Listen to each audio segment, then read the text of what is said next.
নেপালের ভয়াবহ আকস্মিক বন্যায় নিখোঁজ হওয়া ভারতীয়দের বেশিরভাগই তীর্থযাত্রী।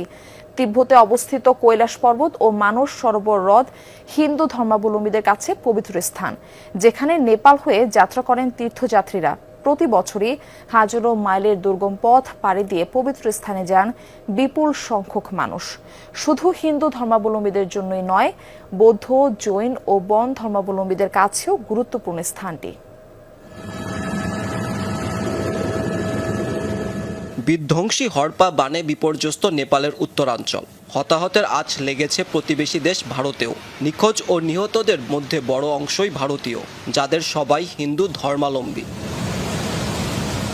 মূলত ভারতীয় এই তীর্থযাত্রীদের গন্তব্যস্থল ছিল তিব্বতে অবস্থিত কৈলাস পর্বত ও মানস সরোবর।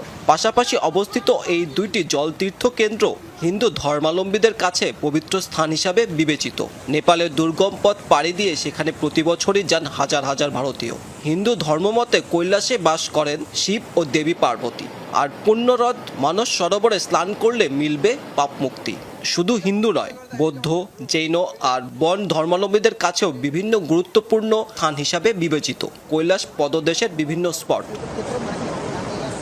সমুদ্রপৃষ্ঠ থেকে প্রায় 20,000 ফুট উচ্চতায় অবস্থিত কৈলাস, আর তাই সেখানে যেতে পাড়ি দিতে হয় দুর্গম পাহাড়ি পথ। তীব্র শীতল পরিবেশ আর অক্সিজেনের স্বল্পতা পদে পদে। পর্বতের সবচেয়ে কঠিন যে অংশ, তার নাম কৈলাস পরিক্রমা। ভারতীয়দের জন্য কৈলাস মানস সরোবরে যাওয়ার প্রধান পথ তিনটি: উত্তরাখণ্ডের লিপুলেখ, সিকিমের নাথুলা পাস এবং নেপাল হয়ে তিব্বত। এর মধ্যে উত্তরাখণ্ডের পথে ঐতিহ্যগতভাবেই হেঁটে যেতে হয়, তবে যোগাযোগ ব্যবস্থা অন্য দুই রুটের চেয়ে খারাপ হওয়ায় এই রুটে তুলনামূলক মানুষ কম যাতায়াত করে। কোভিডের পর থেকে সিকিমের নাথুলা পাস রুটটি বন্ধ। বাকি রইল নেপালের এই রুট। হিলসা সীমান্ত দিয়ে সরাসরি তিব্বতে প্রবেশ করেন তারা। এবার সেই পথটিও হড়পা বানের কবলে পড়ে লণ্ডভণ্ড হয়ে গেল। মাহমুদ সাকিব, যমুনা নিউজ।